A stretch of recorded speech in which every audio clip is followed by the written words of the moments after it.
What's up? Welcome back to First Issue Club, your weekly reading club for comic books, namely first issues. As always, we're going to shoot the shit about news before we get into what we've been reading. But before we do, let's get to introductions. I'm Mike D. And I am Vargas. And I got to say, you know, for a comic book podcast that focuses on first issues, really nailed it in one with the title. First Issue Club. That's right. Straight to the point. You guys got it. It leaves nothing for questions. That's right. It wasn't taken already. Hey, we got the domain name. Nailed it. We're killing it at this. Obviously, Greg's not here today. So it'll be a tamer episode. Well, maybe not. We're going to get so much done, Vargas. It will be productive. Yes. There's not going to be any songs. There's not going to be any sound effects. That's right. Maybe you'll miss those for a week, but don't worry, Greg will be back next week. Yeah. I'm sure he'll be like double Greg. Oh, yeah. We'll get twice as many songs. Well, yeah, this is what we call the double Greg phenomenon, where you hold him back for a week and then he's going to come supercharged. So we'll be really excited for next week, Greg. I've got a handful of news hits. Vargas, you might have a couple things too. Yeah. But we're going to cover that. And then I thought I'd do some looking ahead to 2023. So I've got some maybe predictions and some things I'm looking forward to in the comic book landscape. Love it. That are coming up in the year before we get to some of the books that we've read recently. Perfect. All right. I'm going to rip it off with one of the biggest headlines here. Let's hear it. One that's, I always love when comic book stuff transitions to like real news.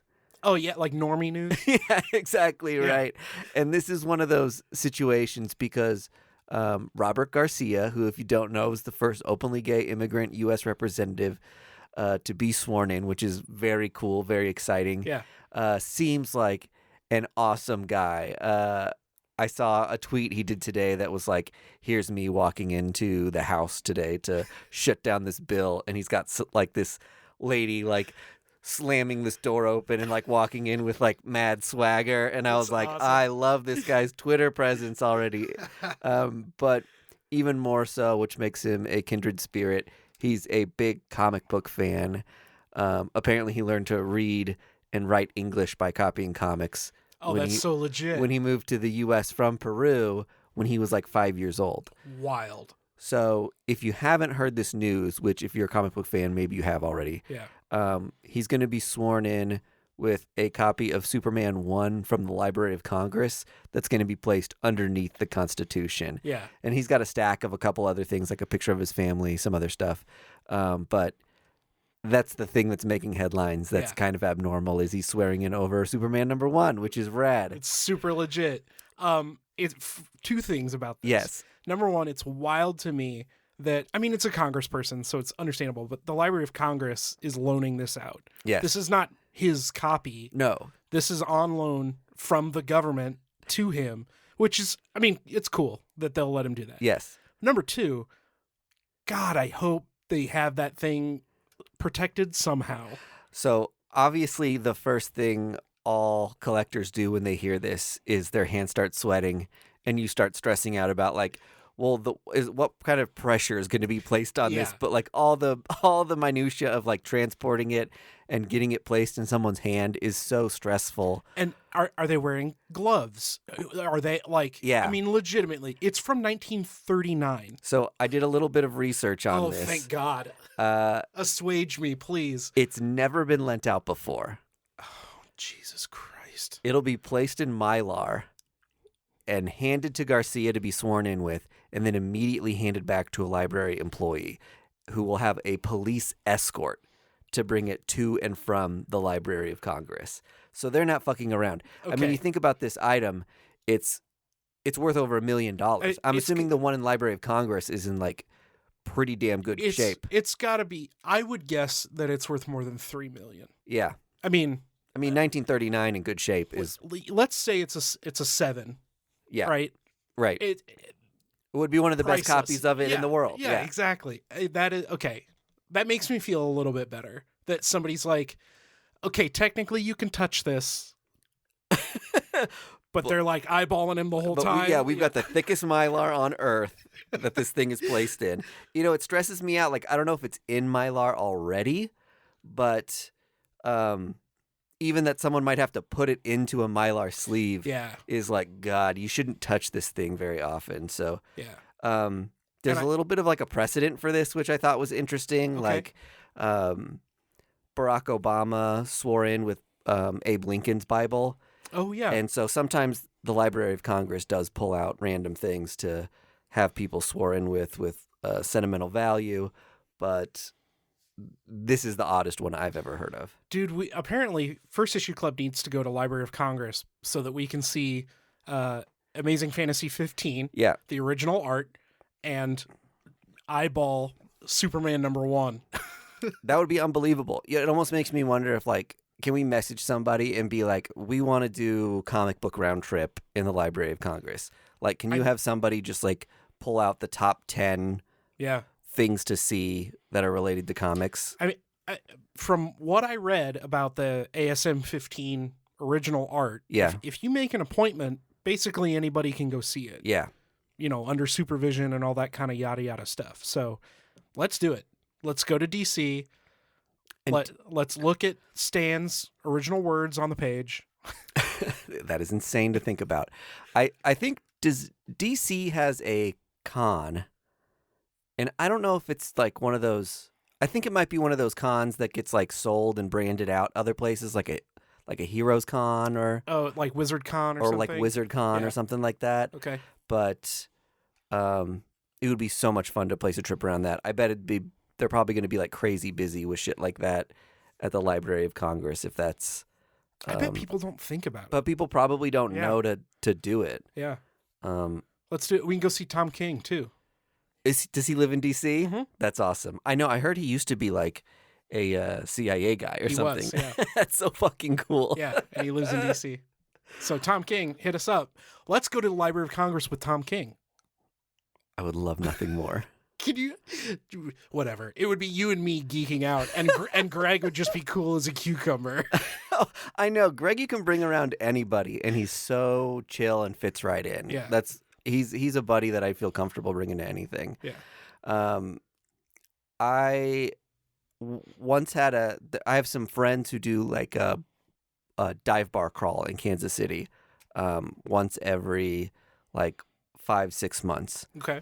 And one of the guys who comes to the bar crawl is next door neighbors with Jason Aaron. That's legit. And he's like, I'm always trying to get him to come to one of these. Yeah. And every time I go to one, I'm always like, oh my God, is Jason Aaron going to be there? And if he's there, what am I going to do with my like hands and like mouth? Like, am I just going to be like, duh, don't do anything stupid. Just like shut the fuck up. Southern Bastards was so good. And try not to like sweat and get clammy like everywhere. So I'm definitely one of those people who is not cool around people who I'm a fan of. I'm cool around like celebrities and stuff if I don't have to talk to them about their thing. As soon as you have to like in interviews, I typically tend to clam up because I don't want to ask them the same question they've been asked 400,000 times. Yes. And I want to make them answer that question right the 500,000th time. You know? Yeah. Well, what are you going to do? You know? I don't know. I can't practice for this. You can only meet your heroes so many times. That's true. Just like I met you guys one time, and now I'm on the show. Oh, sweetheart. You were mentioning some cool stuff coming up to me. Yeah. So I showed Mike before. This is an audio medium, so you'll have to do a little bit of your own research here. Yes. But Marvel announced a Guardians of the Galaxy, whatever, new series? Event, a thing called Grootfall. And the preview art for it is dope as hell. Mm-hmm. It kind of looks like they're rebranding the series or run or whatever they're going to do. It's kind of rebranding them as like Space Cowboys. Yeah. They've got new designs for all the Guardians, and the big teaser promo is Cowboy Star-Lord. He's got a duster man with no name style. Yes. And a cowboy hat and his mask. And there's a big western sunset with 3 suns happening behind him.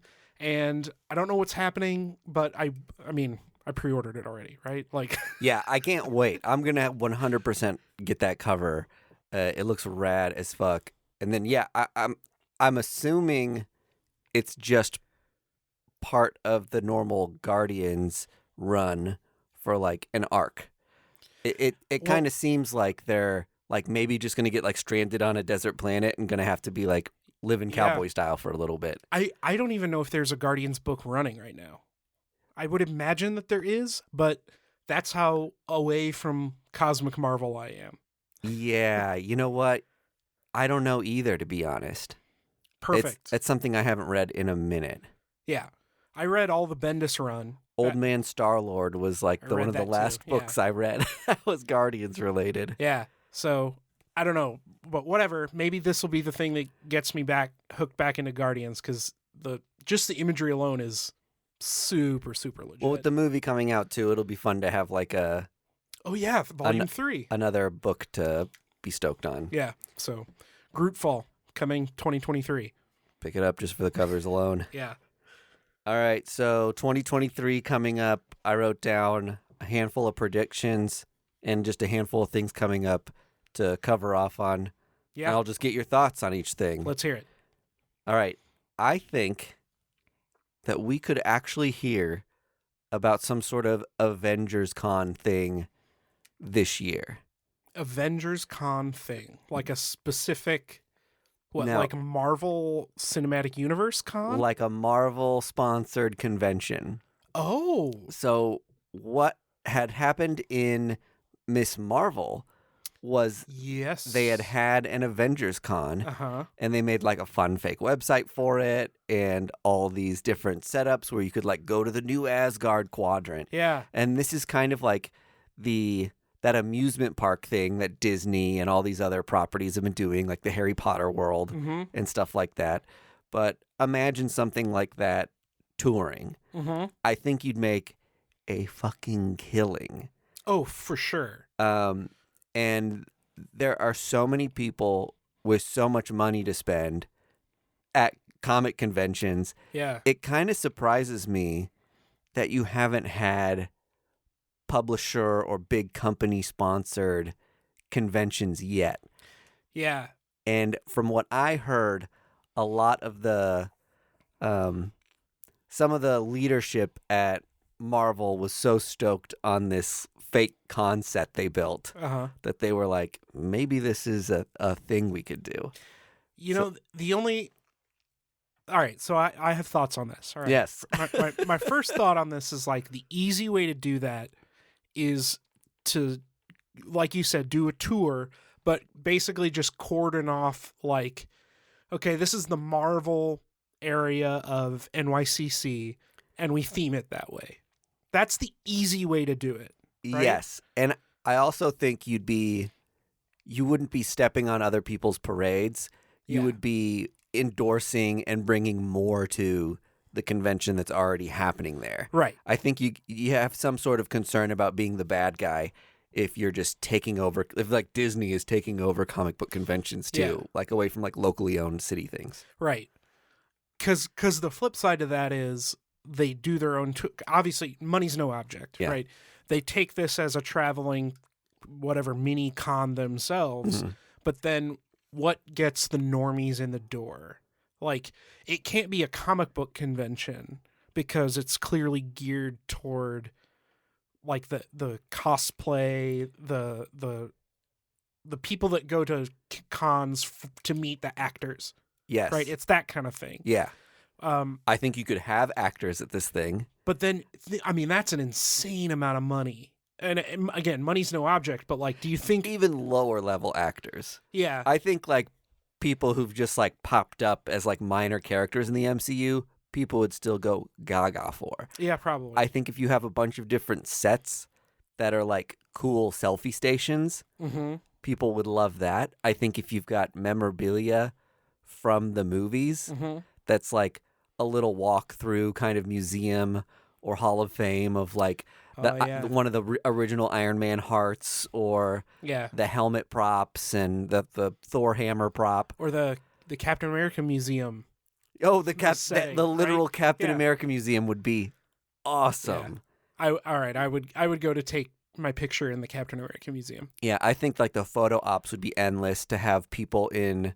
They could probably, I'm sure people would show up in cosplay, and that's just a fun people watching thing. Yeah. But the people that they could build outfits for that are like sure. lookalikes. Yeah. So you could have your picture taken with someone who kind of looks like Brie Larson in the full binary Captain Marvel outfit. Yeah, but then you also have the Little Miss Marvel actress. Yeah. Or I mean, Haley Steinfeld's probably too big a name, but Yes, you know, right. Yeah, you're right.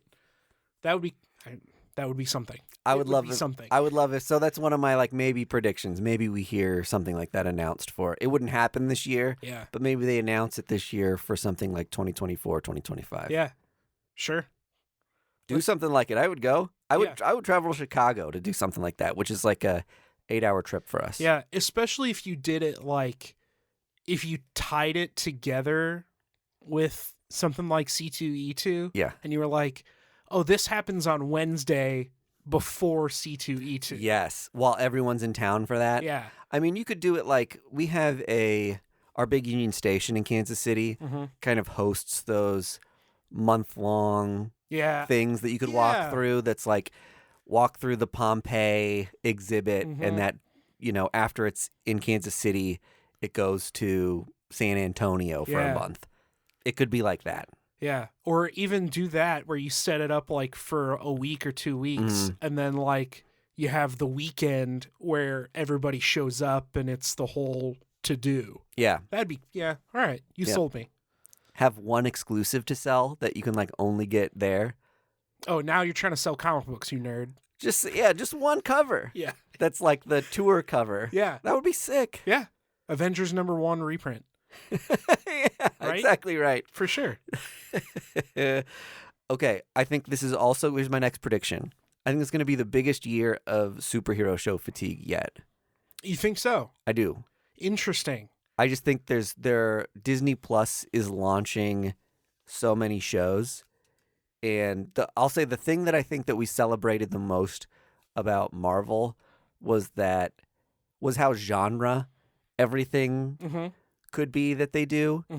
And they showed that off with the last couple shows with Werewolf by Night, and then She-Hulk kind of being more of like a looser, sillier comedy. Lawyer show. And you and me loved that. Yeah.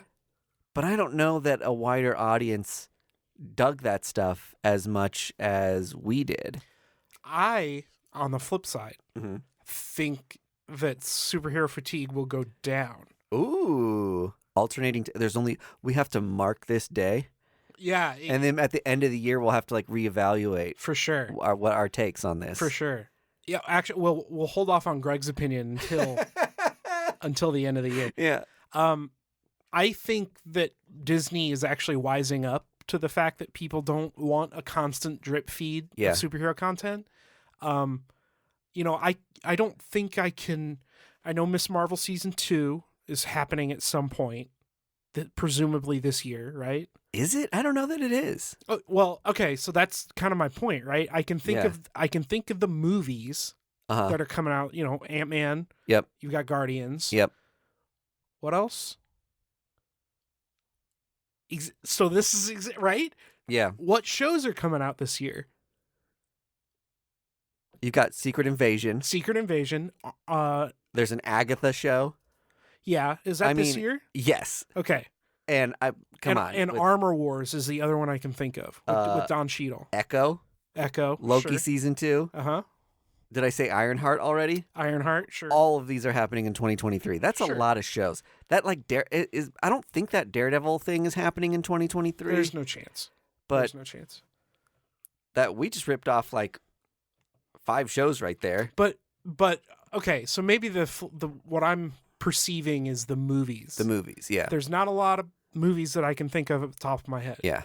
And normally those are the big gets the normies and butts and seats. Yes. So maybe that's the shift they're doing this year is more of a steady stream of content TV wise. Yep. And then just a couple of big movies chunked out.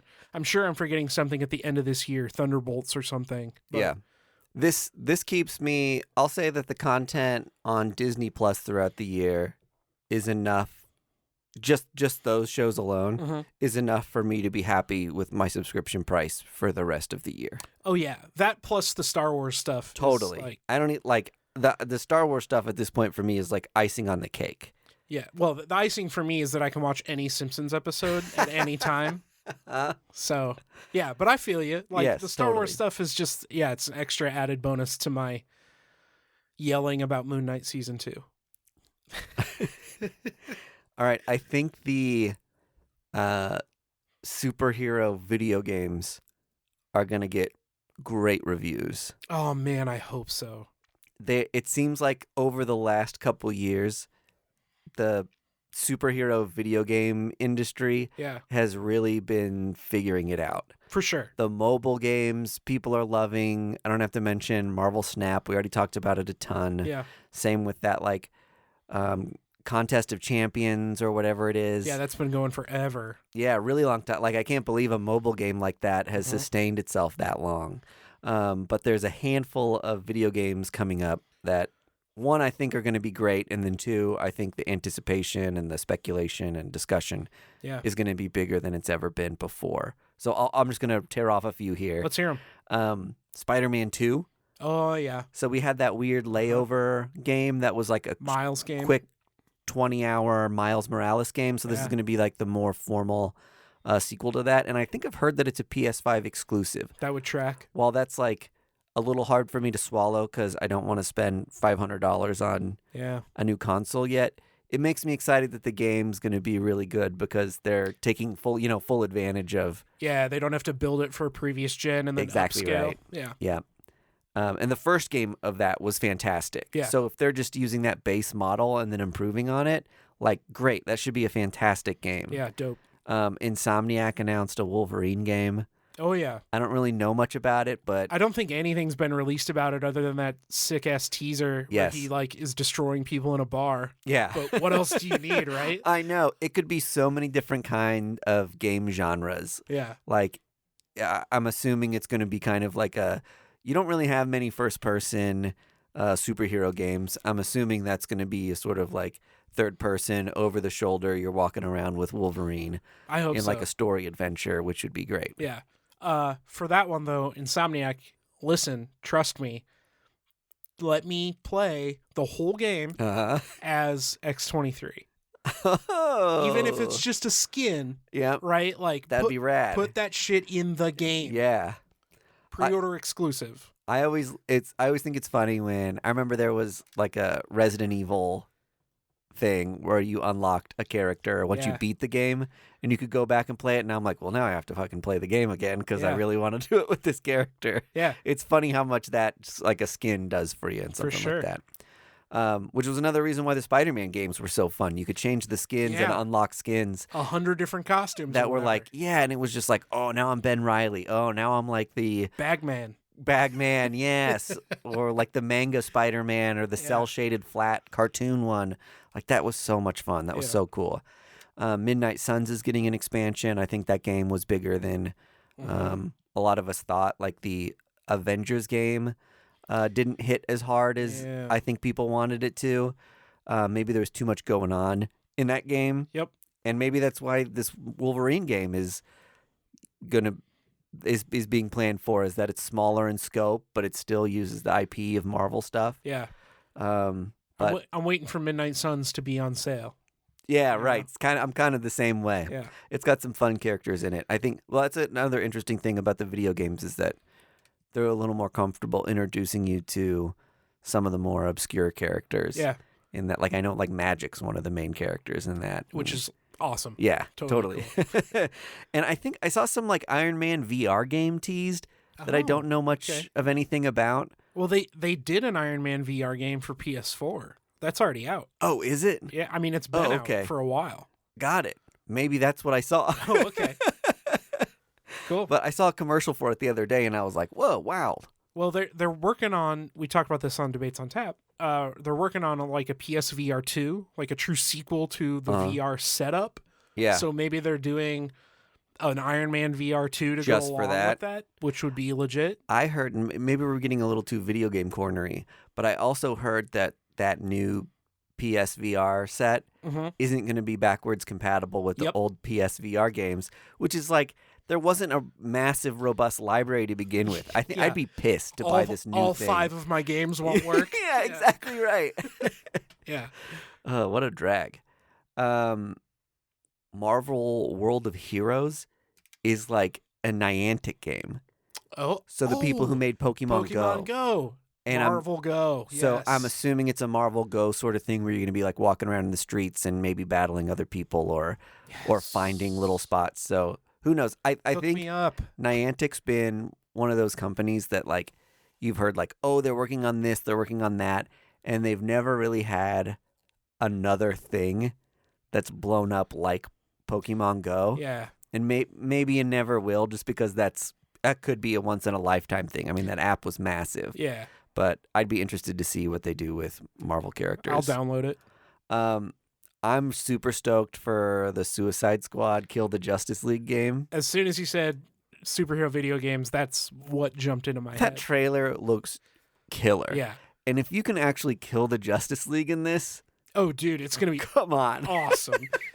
And honestly, the fact that I get to play as King Shark and Captain Boomerang in the same game...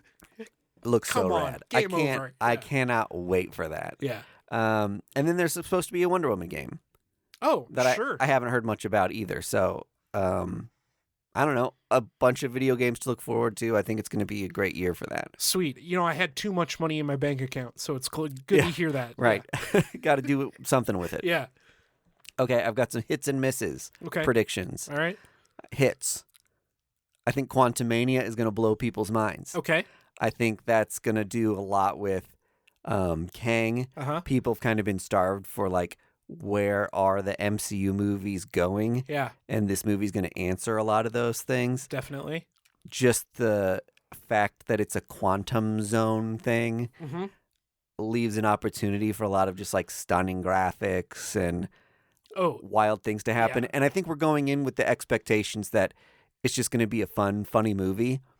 And I don't think it's going to be that at all. I don't think it's going to be that. We're just used to that with Paul Rudd. Yep. And so I think our expectations are going to be easily exceeded because it's an Ant-Man movie. Yeah. And then it's going to be one of those like heavier Marvel movies. For sure. Guardians of the Galaxy, I think it's going to make you cry. Oh. The more trailers that have been coming out, the more I'm like, man, they're going to end this in a very emotional way. Yeah. If you know anything about James Gunn, I mean, the dude knows character development insanely well. Yes. He's so good at it. And yeah, he's hopefully going to wrap up, all kinds of loose ends. We're going to see nice character arcs get developed. And with Batista saying that he's done playing Drax. Yeah. That's going to be interesting to see how that movie goes. I know. There was a Guardians run that I read a few years, maybe like 5 years ago. And during some sort of like, it was maybe like build up to some of the Kree Skrull war stuff that got reintroduced recently, wherein Rocket got sick and like soft died, like he was dead for like a little bit. Yeah. And I was like, man, they might do something like this because a cute raccoon dying is really going to get you. So I talked about this with my brother a little bit, and what I think they're going to do is give you a lot more Rocket backstory. Yeah. And I think they might do the female Rocket that we saw in the Rocket Raccoon solo series. Oh, yeah. And she, it doesn't turn out well for her. Yeah, you're totally right.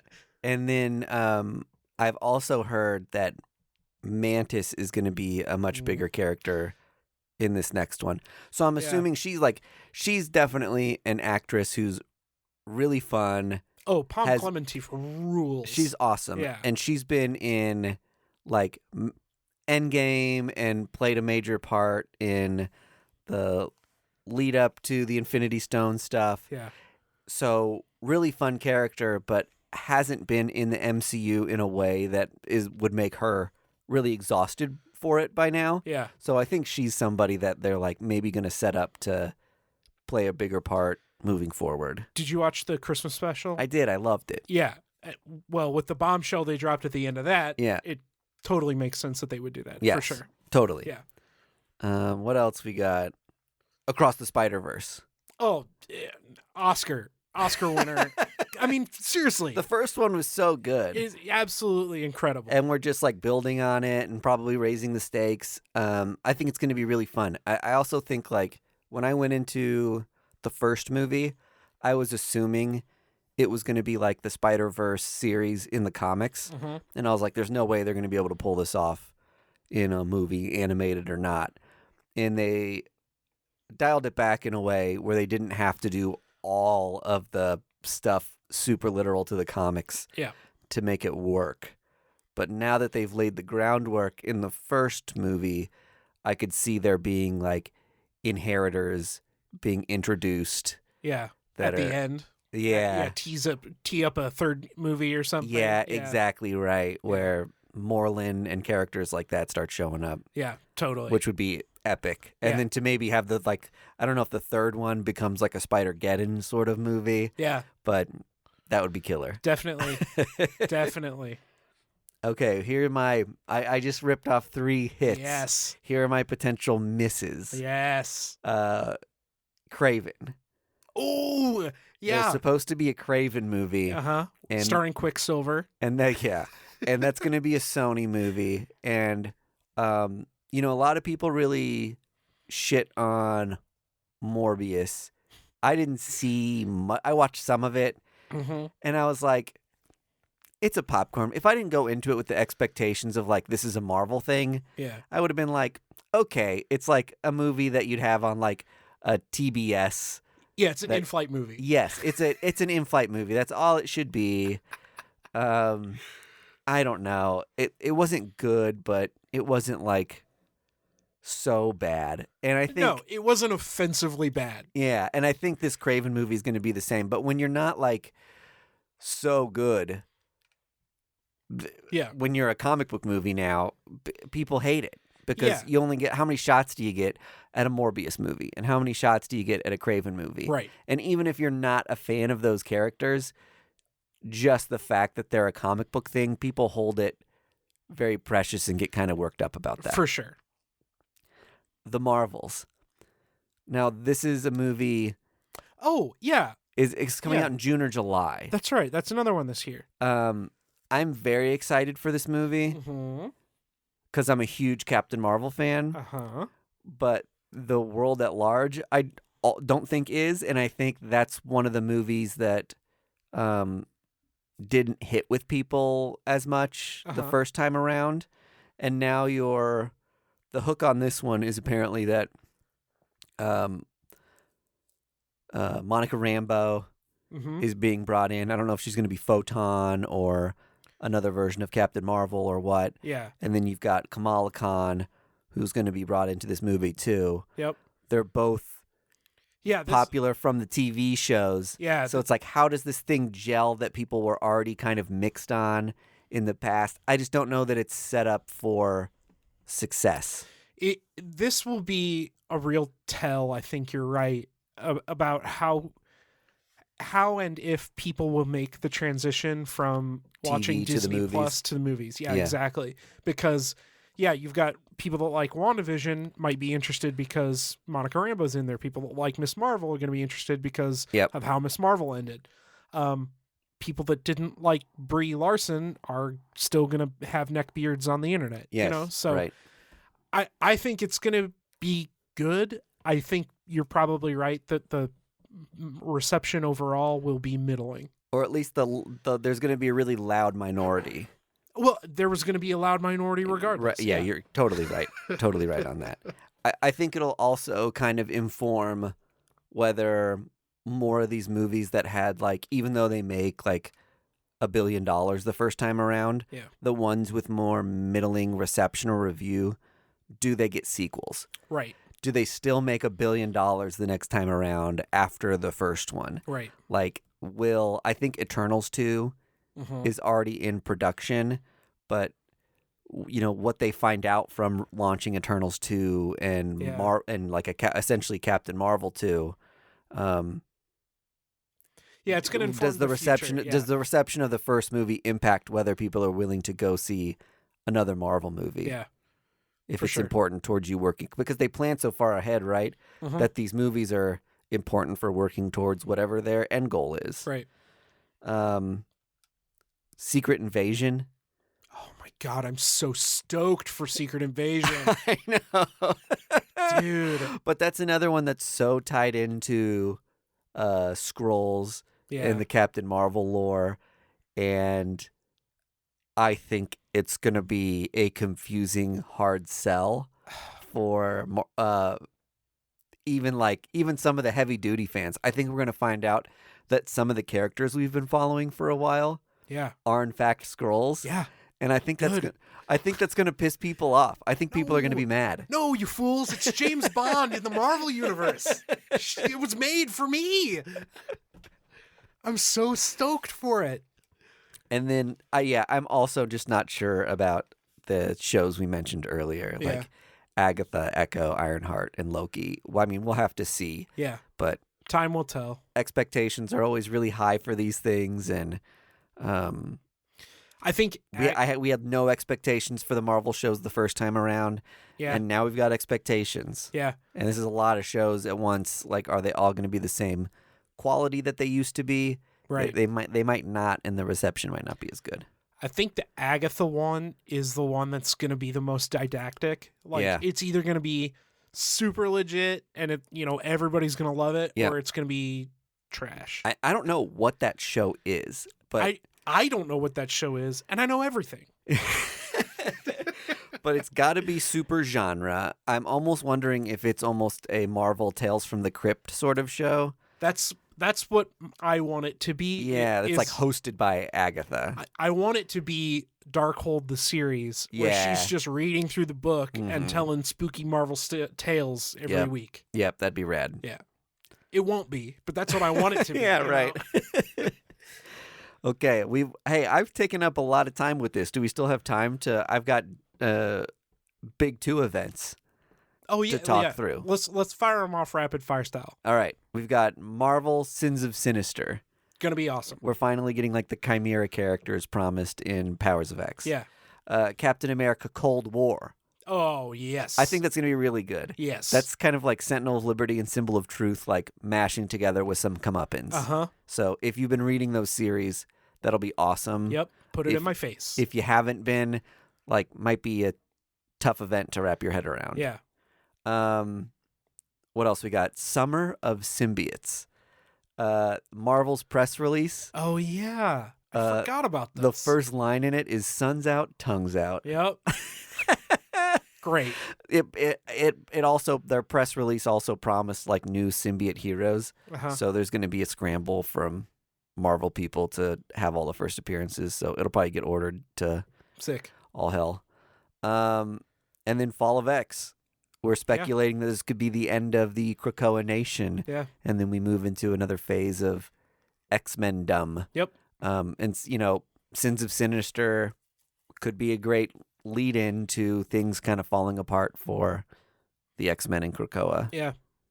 It'd be nice to see them, and with the direction that the movies are headed, of course, that's the barometer, right? Yeah. It'd be nice to see them kind of tie into the rest of the Marvel Universe a little bit more.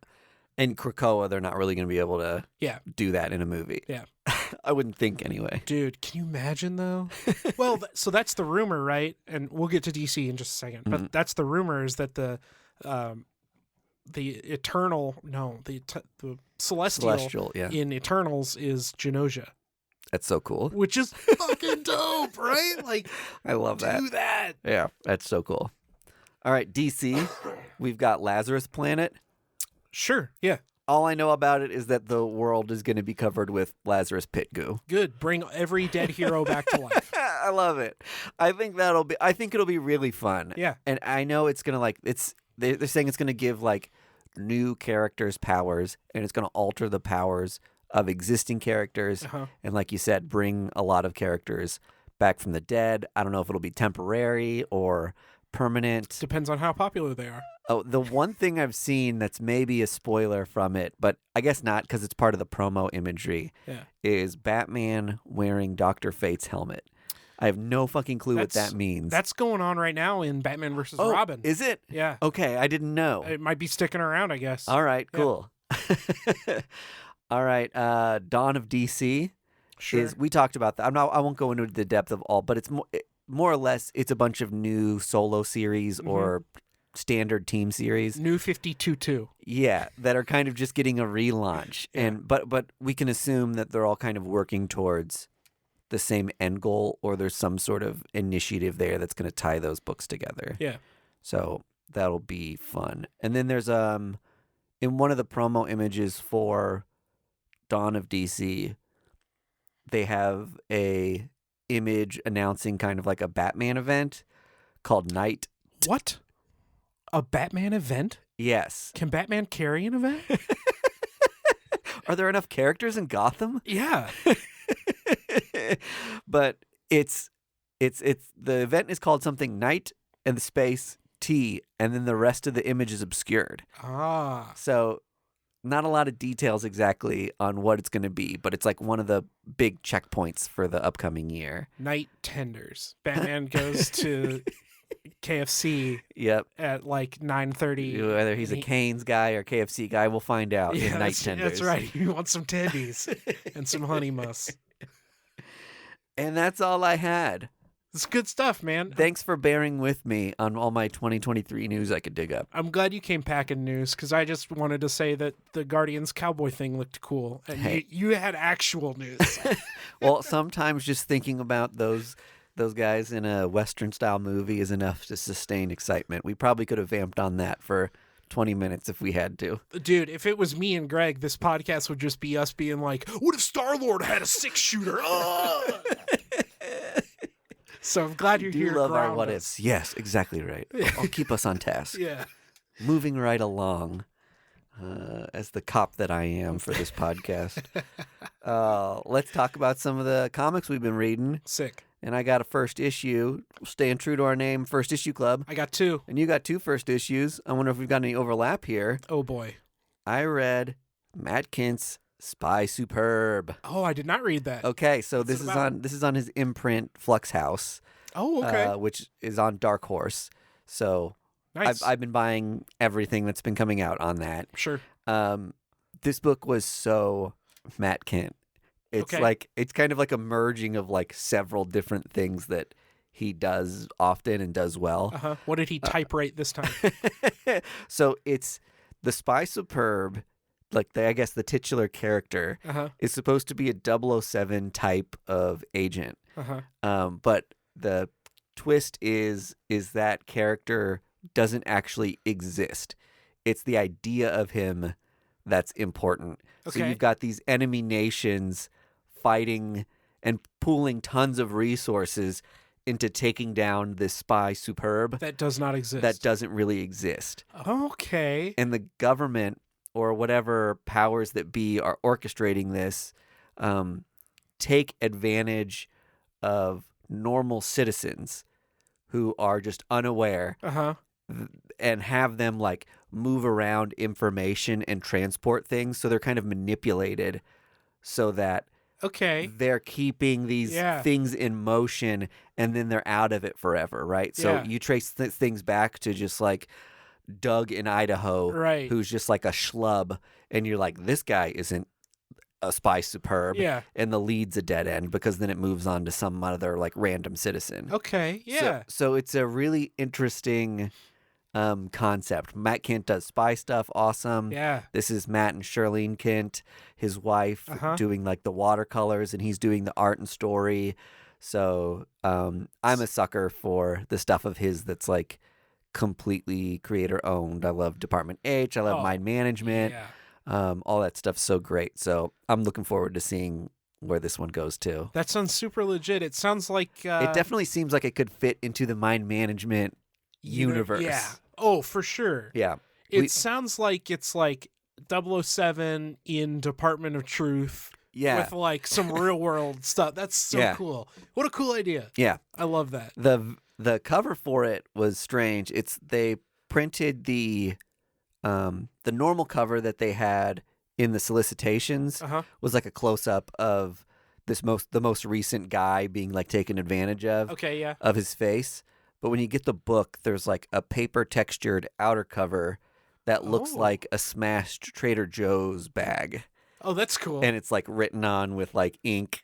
That's very nice. And it's got that like papery texture. So when I opened it, I was like, what the fuck is this book? I had no idea what it was, but cool packaging, newsprint pages that have just a nice feel to them. It was really cool. That's awesome. Yeah.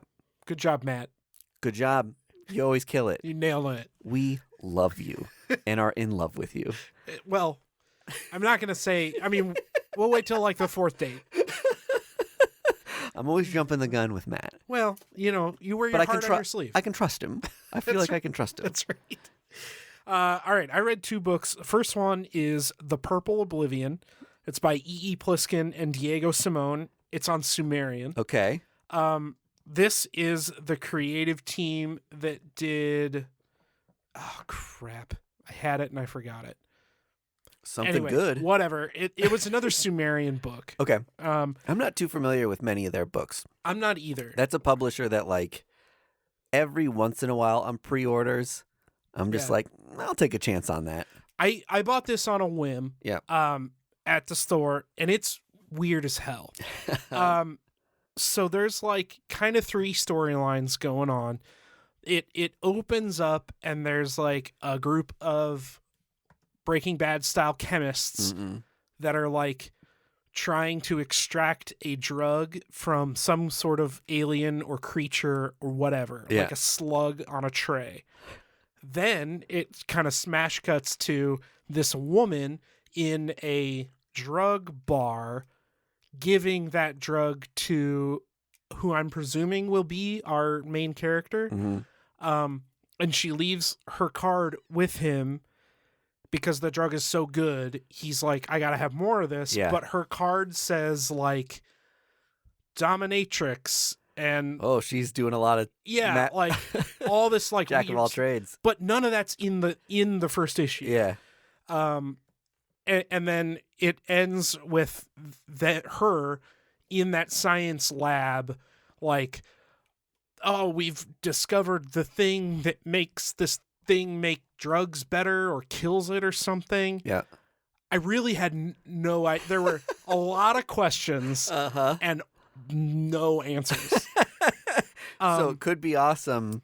Could be a lot of questions and no answers as it progresses. It's a 4-issue mini. And when I say mini, I mean not only a number of issues. Yeah, look at that guy. It's kind of small. It's like a zine size almost. But it's like as wide as a normal comic. It's bigger than an ash can. Yeah, but it's almost square. Yeah. I thought it was really... That's the reason I got it, because I was like, this is weird. You know what? I'll do this too sometimes, where you just see a comic that's like oriented different or shaped different. And I'm like, yeah, why not? That's weird. Yes, exactly. It's a great tactic if you want to sell your like early comic book. If it doesn't cost you more to print it, make it a weird shape. Yeah. Yeah. Or like what was it? Liberty Meadows like opened up like a calendar. Like a calendar. Exactly. Yeah. I'm trying to look up this creative team and see what Heavy Metal Drummer. Oh, that book was cool. Yeah. So this same creative team did that. All right, right on. Anyway, it was pretty interesting. I don't know yet if I would recommend it. Okay. Because I don't know what's really going on in the book. I probably will continue with it until it either gets too weird that I'm lost. I mean, that's the thing with a mini. It's like, now I'm 2 issues in. I'm halfway through the story. Let's like, do I just finish it? It's just weird in my collection if I don't have the rest. Yeah, exactly. So I normally if I have an issue like this, I normally read the next 2 or 3. Yeah. So I might update you guys later on to see if this is worth picking up or not. Yeah. But again, if you're 2 issues in, do you buy the last 2? Yeah. And lately I've been buying a lot of number 2s because I pre-order my comics. Yeah. And that's the thing where if I end up loving a number 1 and didn't get the second issue, you're kicking yourself. Orders normally drop like crazy for second issues. Yeah. So you're really shit out of luck if you didn't pre-order it and then you waited. Yeah. And then the buzz of it is great and you realize you need to read it. Issue 2 can be hard to find. Yeah. Look at 8 Billion Genies. Yeah, right. Yeah. The other one I read is a little bit more straightforward. It's an IDW book called Dead Seas. I love that cover. It's pretty cool, right? And this isn't even the coolest cover. Ooh. There's another sick cover out there where there's like the guy and he's in water and the skull's in the reflection. Anyway, that's the B cover. I would recommend getting it. Yeah. It's from Cavan Scott, though. He's writing High Republic for Marvel. Oh, okay, rad. Yeah. I love High Republic. It's great. Yeah. Super good. This one also has a lot going on. In this world, ghosts are real. They exist, and they're like a normal thing. But I love these kind of like alternative reality sci-fi things wherein one thing is different. One thing is different and like commonly accepted as just like that's normal. Yeah. So cool. Yeah. So ghosts exist and they're real. But companies have found out that ectoplasm it has like super health benefits. Oh, so it's like a resource. Yeah. So in this world, they have off-sea ships because ghosts can't cross water and are scared of their own reflection. Okay, we've got some rules for ghosts. I love it. There are some rules. So on these ships, convicts go, and their job for time, in return for time off their sentence, is collecting ectoplasm. Okay. But the ghosts are dangerous. They can't hurt you physically, but they can like screw up your mind. Okay, yeah. All right. So in issue 1, we've got our main character. He's a thief, like he's a con man, right? And he's trying to get home to see his daughter, I think. Mm-hmm. So he signs up to go on this boat for a 2-week stint or 2-month stint, whatever it is, 12 weeks, collecting ectoplasm to get time off his sentence so he can go home. Yeah. But of course, a ghost escapes, and also there's like a coup attempt from the prisoners, and also somebody shows up at the end of the book to try and like take the boat, like pirate style. Yeah, you got to assume there's like a black market for this if it's a valuable resource. Yeah. So it's I'm loving this description so far. It's really, really interesting. I get the sense that there will be a lot of like indictment of the American political system and how prisons play into that. Yep. You literally have dead people with alive people in a prison, right? That's like whatever, pretty crystal clear. So it'll be interesting to see where that stuff goes. Yep. On top of the fact that these prisons are tied to a commercial end is really interesting. Yes. And they literally, make money off of their dead. Yeah. So a lot of high brain stuff going on in this comic. Damn. But it's super interesting. Really, really good. I'm going to have to order that. Yeah. Like I said, get the B cover because that cover is dope as hell. Hell yeah. So Dead Seas out on IDW. I don't read a lot of IDW books, so this was Neither do I. a gem. Yeah. I've accumulated over the last like 12 years ish of collecting comics. I've accumulated maybe enough to fill a short box. Yeah. And they're almost all first issues. Yeah. There's a few of them I've bought like, one of 4, like a mini series, but. Well, like you said, I always seem to have a really hard time finding like, because this is stuff that, I'll pick it up in the store. Yep. And it'll be cool, and then I can't ever find the second issue. And it's like, oh, whatever happened to that story? Yep. I don't know. Yep. That's another thing I love about CLZ lately is I've been just cruising it and, doing the shake with the random comic that comes up and being like, oh yeah, I need to buy that trade or track those floppies down. For sure. So. All right. Well, speaking of floppies, in our Patreon today, or that's going to be released. Yeah, it'll release today. Sure. We're going to be talking about some floppies that Vargas and I are considering bringing to C2E2 to get signed or considering getting slabbed. Yeah. So we've got some things to think through. I've got a lot of cool books sitting next to me. I'm interested to see your opinion on whether these should be slabbed or whether I should keep them raw. Well, I'm a freak for slabs, but I'm also very opinionated on some books that need to stay raw too. So this is why I brought it. I'm a great guy to talk to about this. Exactly. I'll have takes for sure. So perfect. If you can't get enough, meet us over on the Patreon. It's a great way to support us if you like the podcast. I think we kept it $3.99 a month. We kept it the price of a comic, and you get four bonus episodes a month. So and some other fun stuff. We write articles and post videos on there every once in a while too. So join us there.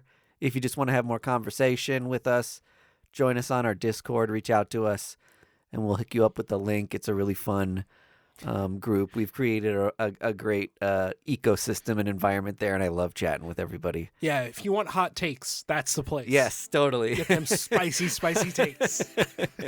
All right, we'll see you guys next week. Bye. First Issue Club is edited and produced by Mike DeStacy, Greg Lichtag, and Andy Vargas.